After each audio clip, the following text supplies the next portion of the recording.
안녕하세요. 오늘 촬영을 몇 번이나 하나 모르겠네요. 아이고, 이 녀석들이 이 세라마라고 닭을 저희 구독자분이 주셔가지고 이제 컸는데, 밤 지금 12시인데요. 불을 켜놨다고 이게 울어요. 그래서 다 촬영을 거의 끝날 때쯤 울어가지고 또 다시 촬영하고, 오늘 그 낮에도 또 그래가지고서는 촬영을 하다 말았는데, 자, 제가 유튜브를 올린 내용을 쭉 이제 검토를 하다 보니까요, 제가 바람 이야기를 빼먹었더라고요. 춘난을 키우면서 이제 환기, 통풍 뭐 이런 이야기는 귀에 진짜 딱지가 앉을 정도로 들었을 겁니다. 그만큼 춘난 배양에서는 빼놓을 수 없는 부분이기도 하죠. 그럼 이 바람이 왜 이렇게 중요할까요? 우리 바람은 이유가 있어야 될 거예요. 뭔가 그래도 어떤 내용을 알아야지만이, 그래서 바람이 필요하구나. 그러면 바람 쐐기도 있을 거고 뭐 이런 내용들이 있을 겁니다. 이번 시간에는 그걸 좀 알아보도록 하겠습니다.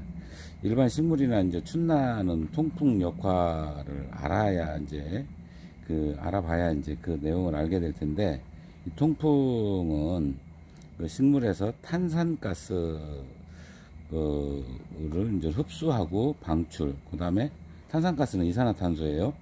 산소를 또 흡수하고 방출하고 이런 역할을 하는, 이런 영향을 아주 많이 주기 때문에 어쩌면 절대적이라고 해도 과언이 아닐 겁니다. 또한 이 바람은 주변의 수증기, 그러니까 그 수증기라는 건 정체되어 있는 습도를 이야기하는데요. 이걸 밀어내는 역할을 함으로써 적정 습도를 유지시켜 주겠죠. 그래야 이제 광합성이나 증산작용을 하는데 커다란 역할을 한다, 이렇게 보시면 됩니다. 좀 다시 말씀드리면, 바람에 의해서 그 식물 잎에 나오는 수증기가 날아가면서 이제 증산작용을 이제 활발하게 한다, 이렇게 보시면 될 것 같습니다. 여기에는 이제 바람의 그 적정이라는 것이 존재할 건데요. 즉, 바람이 셀 때, 느릴 때 어떤 속도의 바람이 좋을까요? 이런 이야기입니다. 바람이 세면 식물 뒷면 기공이 이제 닫혀가지고 오히려 증산작용을 억제하는 역할을 해요. 따라서 이제 적당한 바람이 좋다는 이야기겠죠. 약하게 볼 때는 또 미풍이라고 이렇게 이야기를 하는데요. 그것도 우리말 굉장히 이쁜 말이 있어요. 뭐 산들바람이라고 이렇게 표현을 합니다. 이때가 가장 왕성해질 때입니다. 자, 여기서부터 이제 약간 복잡해지는데요. 무조건 그 산들바람만 좋은 거냐? 이 바람이 절대값이 아니라는 얘기예요. 거기에는 광량이나 습도, 그리고 온도에 의해서 분명히 달라질 겁니다. 자, 그럼 기온과 광도, 뭐 풍속, 이 난입에 미치는 영향을 한번 살펴보면요. 온도가 낮더라도 광량이 많으면 이 표면 온도가 상승하겠죠. 반대로 광량, 즉 광도가 높더라도 바람의 세기가 높으면 어떻게 될까요? 이 표면 온도가 내려갈 겁니다. 이러한 현상 때문에 절대값이 아니라 유동적이어야 된다라고 생각이 듭니다. 여러분도 그 부분은 동의하실 거예요. 이러한 반응을 이제 전문가들은 당연히 실험을 통해서 얻은 값이 있을 겁니다. 제가 직접 듣기도 하고요. 오래전부터 이제 알고 지내는 이제 그 경남 산청에 아우님이 확인한 내용을 밴드에도 올렸더라고요. 그래서 이제 그것도 제가 읽어봤는데, 뿐만 아니라 우리 그 블로그나 카페에도 그런 내용들이 사실 많이 올라오는데, 저는 이제 경험에 의한 것들이고요. 경험에 의해서 어느 정도 세기가 오히려 더 문제를 일으키고, 우리가 이제 생리 부적응 이렇게 표현하잖아요. 이제 그런 현상이 벌어지는 건 지나치게 바람이 셀 때. 자, 그런데 계절별로 그것도 다르더라는 거죠. 봄 같은 경우는 바람이 세면 오히려 냉해 오는데 아주 쉽게 하면 윤활유가 돼요.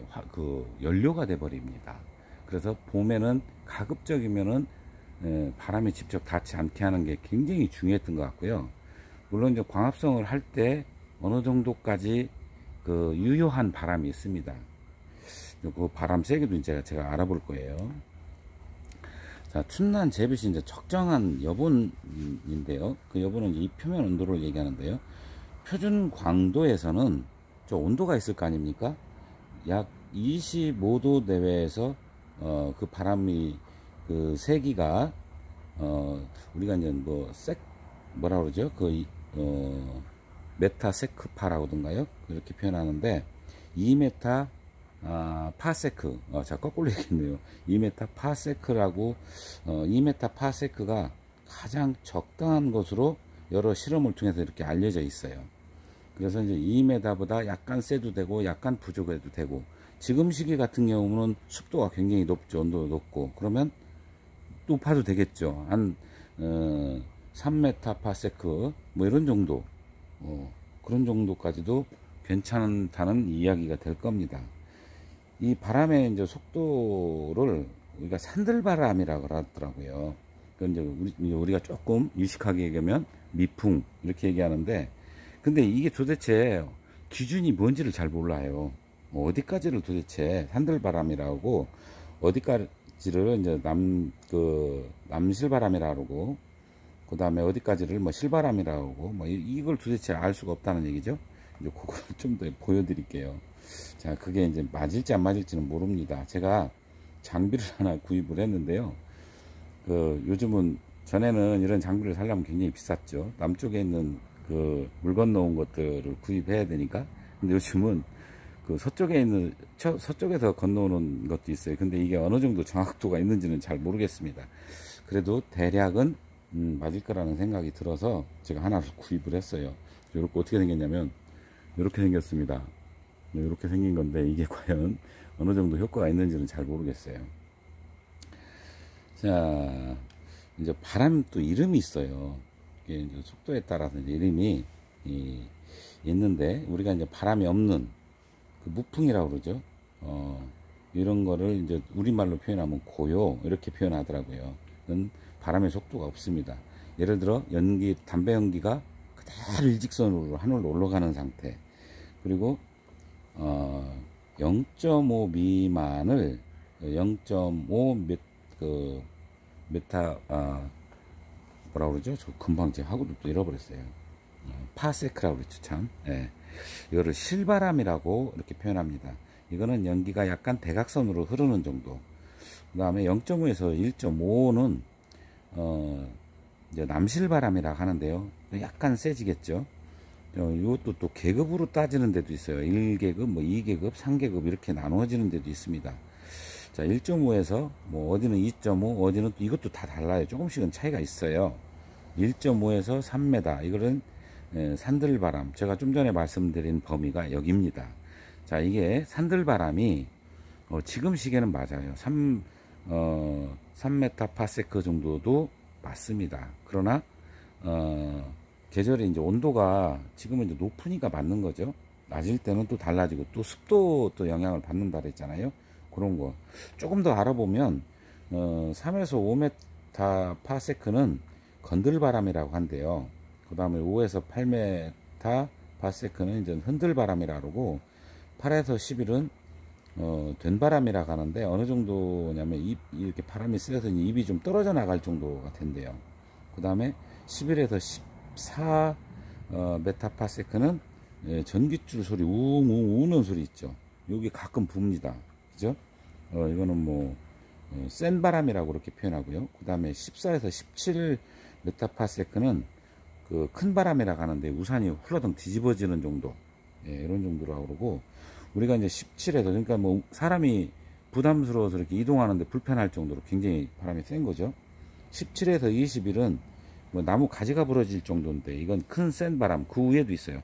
근데 여기서부터는 우리나라 태풍 들어올 때 이 정도 것 같아요. 이거보다 셀 때도 있고, 이거보다 좀 낮을 때도 있고, 뭐 이런 정도 되는데, 그 위에도 잔뜩 있어요. 이제 많은 부분이 있는데, 훨씬 더 센 거 뭐 40몇까지 이렇게 있는데요.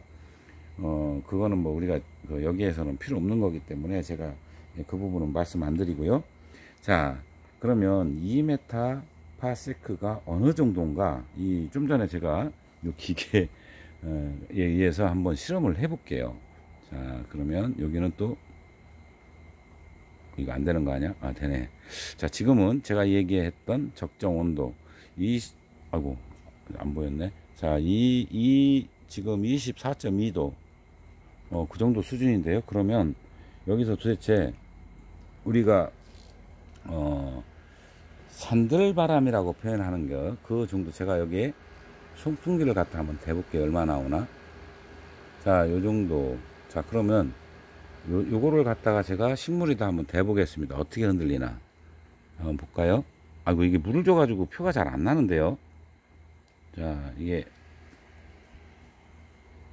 표가 나나요? 자, 이게 난 입이 흔들리는 정도, 요런 정도가 우리가 산들바람이라고 봐야 될 겁니다. 저쪽에 좀 보이나요? 이런 정도. 자, 이런 정도가 될 거란 생각이 듭니다. 그러니까 지금은 선풍기 바람이 간접적으로 좀 닿아도 된다는 뜻이겠죠. 자, 그러면 그보다 센 바람을 한번 좀 실험을 해볼까요? 어느 정도가 되나? 제가 마땅히 할 게 없어 가지고요, 이거 애들, 그 꼬마들 그 목에 차고 다니는 게 있어 가지고 그걸로 지금 해보는데요. 자, 요거를 한번 볼게요. 어느 정도나 되나. 자, 이거를 이렇게 갖다 대면 얼마까지 나오나요? 한 3.7 이런 정도까지 나오는데요. 3.7까지 이렇게 나오면, 그럼 어디에 해당하죠? 3.7이면은 이제 건들바람, 좀 센 편이죠. 그러니까 이런 정도는, 자, 아이고, 자, 어느 정도 이렇게 흔들리면 안 된다는 뜻이에요. 자, 가장 좋은 아이고, 좋은 시기에도 이 정도까지 흔들려서는 안 된다는 거죠. 자, 보이시나요?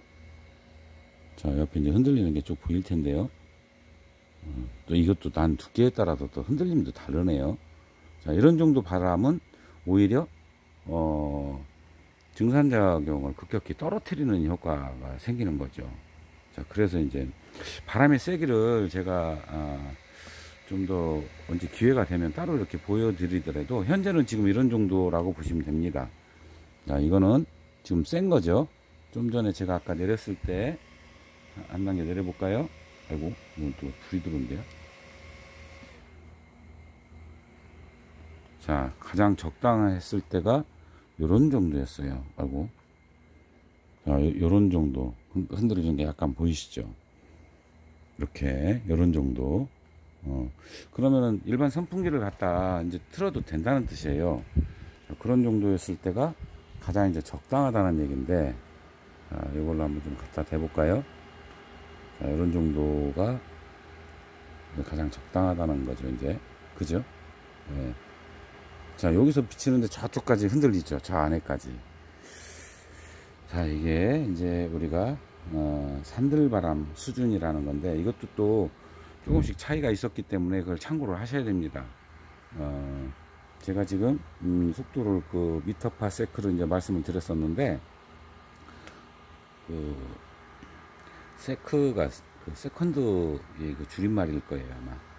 자, 다시 한번 좀 더 한번 쭉 되짚어 보면, 바람이 성장 가장 저온인 25도였을 때 바람이 산들바람을 기준, 그 속도는 우리가 보통 그 1.5에서 2.5 또는 3까지, 어디는 2.5까지 되어 2.7이든가요 5까지가 되어 있고, 그 정도, 좀 전에 제가 보여드렸던 속도, 그런 정도까지는 지금 시기에 가장 좋다는 거예요. 그러면 지금이 이제 가장 더울 때죠. 여름. 그 다음 8월이 있고요. 그 다음부터는 바람도 이보다 속도가 줄어들어야 됩니다. 자, 지나칠 정도로 바람을 세게 했을 때 문제가 되는 게 굉장히 많아요. 부작용도 심하고. 통풍은 반드시 필요하지만, 그게 지나칠 정도로 셀 때는 오히려 역효과가 난다. 이거를 정확하게 알고 계시면 됩니다. 그거는 분명히 실험 데이터에 의해서 나온 거예요. 나온 거기 때문에 아주 그거는 표준이라고 보셔도 무방할 겁니다. 자, 이렇게 해서요, 제가 이번 시간에는 자꾸 세지네. 우리가 이제 보통 뭐라고 얘기하죠? 환기, 통풍, 쉽게 보면 그게 바람을 얘기하죠. 바람이 어느 정도까지 난입에 움직이는 정도가 어느 정도까지고, 그 다음에 계절별로 바람이 좀 약해져야 될 때가 있고 세져야 될 때가 있고, 지금은 습도가 가장 높은 때 장마 기간. 그러면 거기를 기준으로 해서 25도를 기준으로 해서 산들바람, 제가 3m 파세크까지 된다고 그랬으니까 그보다 그러면은 나머지 계절들은 조금씩 떨어져야 된다는 얘기입니다. 자, 이렇게 아시면 여러분들도 난시를 운영할 때 난초에 예를 들어 정체되어 있는 습도도 밀어내주고, 그 다음에 이산화탄소나 그 다음에 산소를 흡수하고 내뱉는 역할을 할 때 도움을 줄 수 있는 적정한 바로 환기다. 이렇게 결론을 내리고 제가 마무리하도록 하겠습니다. 자, 다음 시간에는요, 제가 이제 신화가 나오기 시작해요. 그리고 병충해 중에 충해는 다뤘지만, 제가 이제 아직 그 곰팡이나 바이러스, 세균 뭐 이런 건 아직 다루지를 않았는데요. 병 나오는 대로 제가 여러분들께 이렇게 보여드리도록 하겠습니다. 자, 오늘은 여기서 마무리하도록 하겠습니다. 감사합니다.